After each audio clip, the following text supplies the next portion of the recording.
Two tests remain for the women here at the 2023 Noble CrossFit Games, and we are joined in the booth by the man who defined our era in Carson, California. He's pretty fit. He won the CrossFit Games 4 straight times, 6 team titles.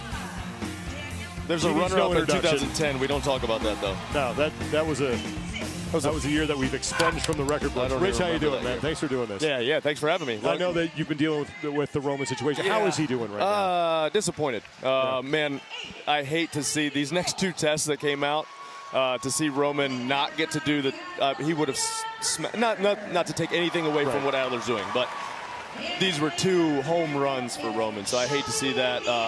Super proud of what he put in there at the end, and just to, it's tough, you know. You had a moment here with him. What were you saying? Nothing outside of just proud of him, and hey, just go out there and do what you came here to do, and you're a fighter, and it's what he showed, and then the community getting behind him is incredible. I mean, I don't even think I could do that. One foot double under. So I hate to see it, but love to see that this is what what they're about. So it's impressive.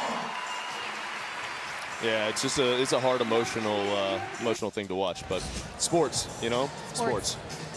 Well, test number 11 is the parallel bar pull, Stacy.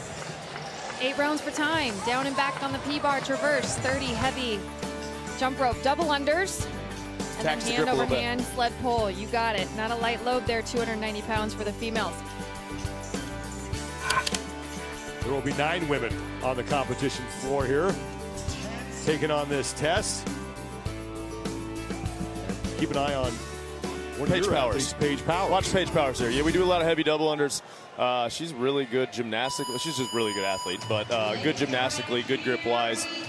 Fired up to see her moving up the leaderboard today. She's so young, and it's cool to watch. Fun athlete to be around too. Only 15 points out of that top 10. She's kind of rolling on some momentum here today. Crushed it this morning, and she's been up and down all weekend, but when it counts, and moving up the leaderboard on Sunday. So like I said, we have a lot of fun. Paige and Bailey are fun to be around most of the time. They think they're funnier than they are, but they're incredible athletes. 32 reps per round, and Paige Powers is among the leaders here, along with Lisa Fuliano, working on that first sled pull. 290 pounds, 131 kilos on that sled.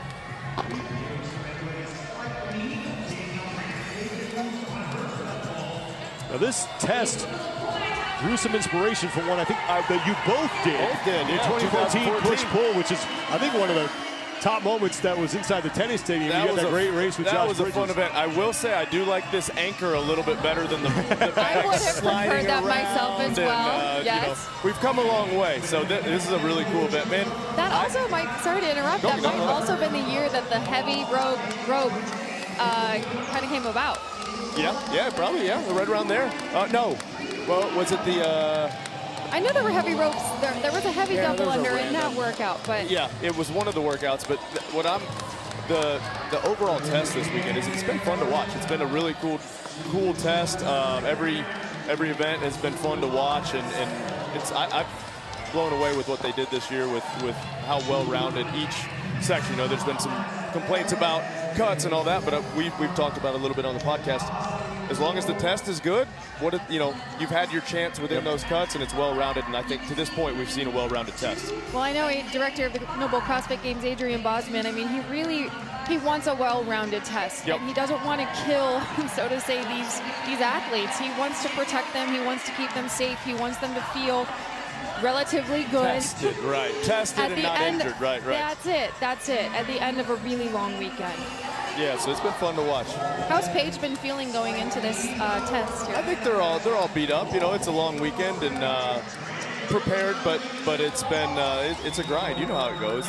By what day are we on? Day 4 now. This is kind of when it starts to separate a little bit, when you see the amount of volume that these athletes are doing, and the more efficient you can be and the better off you can be in the long run. Danielle Brandon is in the lead here. She's on her now 3rd of 8 sled pulls here.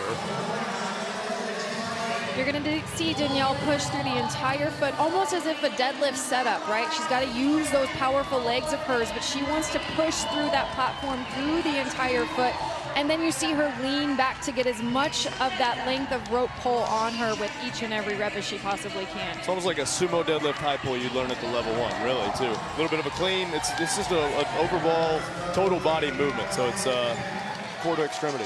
Absolutely. What we preach, right? Talk about that core. You don't really realize it, but on the traverse bars, you've got to keep that hollow position. You cannot get out of control or you're going to spiral out of control and fall off the bars. And then on the heavy rope, a lot of us think the recipe for success, shoulders, biceps, forearms. Oh my, how about core, guys? Yeah, Let's not forget you have to keep a hollow on the double under. If you see Paige got the rope just shortened up a little bit I do on her see grip, that. so Why? Tell me. And her thumbs are a little bit higher. a little bit less on to the hold grip. there and Got a little less weight. So look at me. Look it's like at a you. coach or something. I can feel it. Gotta give a you've shout out done to this my. before. I gotta give a shout out to my peers there at Big Omaha Fitness, Love CrossFit it. Omaha, all of my fam. Miss you guys. Love you guys. I'll see you soon. see you soon. Danielle Brandon is now halfway through. She's got to run the rope down and hook up the sled. She's confused here. We've seen 3 kind of separate a little bit here. You've got Paige, Danielle, and who's that down there at the bottom? She forgot to It's unhook Emily the Rolfe rope. now, who's moved into second place. We saw Paige do really well winning Wadapalooza. Yeah. I think that was sort of the announcement that to a She's lot here. of us that Yeah. she's here. What's Yeah. been the biggest change that you've seen with Paige Powers? I think, just being in the environment of, it's at Mayhem, we have a ton of fun, but when it's time to get down to work, we all get down to work. And as competitive as you can get it without it being too toxic to the team side of it. Like at times we got to dial it back a little bit because, everybody wants to win. Nobody wants to get buried all the time. So we do have a ton of fun. Paige is such a young athlete. Like I said, a good kid. Great to have her around. Darren has been kind of overseeing her programming for the last year. We kind of, everybody does a lot of the similar things, but then maybe once or twice a day you might do your own little separate thing that you need to work on. But Paige she's a great athlete, and she's making big improvements. I'm excited for the future for her. We are too. It's been really fun to watch her. And I'm rooting for that top 10 finish. I know, me too. Me too. She was my favorite she was my pick to win this week. All right, there we go. Nothing even with you coming on the show. All right. She'll, I think, as the workout goes on, she's super efficient. She's got a strong core, like we said. That grip, maybe that little bit of help on the double under. She's about to make a little slide in here, so she's doing well. Brandon, Rolfe, and Powers are still your top 3 here in this first of 2 heats. And Danielle Brandon heads back to the parallel bars. She is fast on these bars. Look at this turnaround. Boom, boom, Quick. and she's back. Quick. Yeah, it's there's no literally pause. a half spin. Next time, if you look at Paige, she does that little pause kind of there to get her arms right. Yeah, but she makes the take half turn. You can power your performance with Momentous. Enter to win the ultimate prize pack at livemomentous.com/CrossFit. Got to be smart on that turn, though. You miss that turn, and it's a long no rep. So Yeah, we saw that out of Justin Medeiros there Yeah. in Heat 1 for the men. being deliberate, I think that's the big thing. We've seen a couple mistakes by some of the athletes in different events. Just, Roman hopping off the box, going to the row, going to the wrong movement. Those little things, especially in these workouts with these competition and how tight these workouts are, makes a huge difference. So it's just trying to limit those mental mistakes as much as the physical plays into it. The mental's huge on it too. How do you guys train that? You don't? No, I mean, yeah, you just try to think about it. And I think the competitive aspect of what, our environment we have there at Mayhem, you just, it just kind of naturally happens, but you try to talk it out. It's hard for me, as the kind of the athlete I was, you were kind of thinking about that stuff regardless. And so for me to kind of step back and try to make sure that they recognize some of those things, like just little things like watching who's lifting what on the lifts yesterday and trying to, play points games. And you can't get too caught up in that, but you got to be thinking about that. So it's such a, be on the offense and kind of like watching. It's a hard thing to teach, really, because it's just almost inherent in competitors or anybody who's played sport for a long time. And so it's just tough. Emily Rolfe on the, sorry, Stacey, Emily Rolfe on the left side is still in third place. No, good. I don't think many people really realize how strategic Yeah, and these I think workouts are and these tests are, and even in a normal affiliate, even in a normal CrossFit gym, how you like strategize having a and plan, approach. and if your plan goes haywire, we'll use friendly to the internet terms, but goes haywire, how can you adjust on the fly if you need to, you know? Because let's be honest, things aren't always going to go according to plan, and so you got to be an athlete. And that's why I preach to these young kids, like, use CrossFit as a sport or like a training methodology, but play sports. Yeah. Play as many sports as you can. You're going to learn life lessons. You're going to have to learn on the fly. You're going to have to lead people, be a part of a team. Unstructured sport. I tell my boys all the time. Go out and play. Dustin, Make you're going to go something out and play up. 500 all day long. Exactly. Climb the trees. Make mud pies. I don't know. Exactly. Yes. Just get outside, do different things. So, that's my big thing. That's my soapbox, I guess, when I ever get asked by these kids, like, hey, what do I need to do to make it one day? And I'm like, play sports as long as you can, because when you get our age, all you get to do is work out. You don't get to really play many sports. Well, Danielle Brandon just ripped through that test. She's going to set the top time at 8:48.42 seconds. Yeah, you might have missed it by 1, I think, Stace. Paige got it wrapped up here. Hey, good job, though. Thank you. I would agreed with you, though, so. Paige Powers is just about done with her final sled pull. She's got to make contact with that other sled. Now one final parallel bar traverse for the woman who won Wadapalooza to kind of kick off the season down there in Miami. Keeping the momentum going. 9:18.73 seconds for Paige. They're going to finish up this pull right here. Lily Rolfe, who has been inside the top 3 in this competition right now. 14th place overall, trying to get herself into the final heat for test 12 later on this afternoon. Sean, she won the cross-country 5K and beat, no offense, gentlemen, 13 of the individual men in the field. I've been beat by several women on the running workout, so there's no offense taken. Sam Briggs made a career doing that as Emily Rolfe comes across the finish line.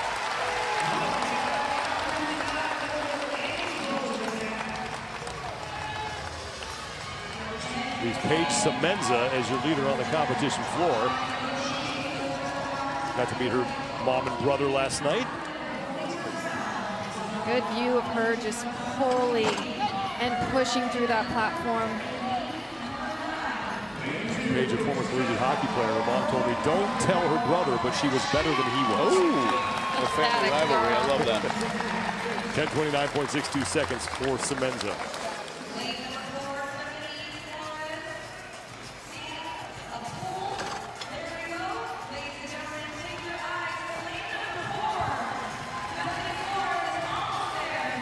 Bethany Flores is your leader on the floor, and she is across. It's been a grippy day today. It'll be interesting to see. Thrusters are surprisingly grippy, and then going into that overhead rack or overhead position to try to hold on for that line. So, man, it's gonna be a fun final to watch. Lisa Fuliano just finished up her final pull. What do you remember the most about that 2014 push pull? Man, that was so much fun. Me and Josh back and forth. Honestly, you get lost in just what kind of happened, but little things kind of stick out and random, you asking, I remember running back to the wall and I could still feel the plexiglass and the night air that night. It was like a good night in Carson. That's the one thing I would say we miss kind of here in Madison is that open air stadium feel in the close proximity in here. This place is incredible in the Coliseum and it's fun, but there's something about that, California night air, and I don't know, I just remember that event, me and Josh going back and forth, and it just kind of all settling, everybody goes out hot, and then me and Josh kind of slowly, it turned into kind of a 2-horse race and back and forth, fighting those sandbags with your feet, and man, it was so much fun, and then really having no idea, it was cool that while we were doing the interview, they put all the scores up, and seeing that I'd gotten kind of moved back into first overall, it was a complete shock. I had no idea that was going to happen. So I still have those memories, so it was fun. Colleen Frioba is in. Nice. And that'll do it for the opening heat. Danielle Brandon, though, the top time, 8:48.42 seconds with one heat remaining. It was Danielle Brandon out front from the start here, Stacy, and she never took her foot off the gas. She didn't. She moved for those traverse bars quickly. She was able to push through the floor and just hand over hand rope pull that heavy sled, 290-pound sled across the floor. And her double unders, I think, were effortlessly done. I think she maybe broke once or twice, if not kept everything unbroken. And a smooth sailing finish for her. Danielle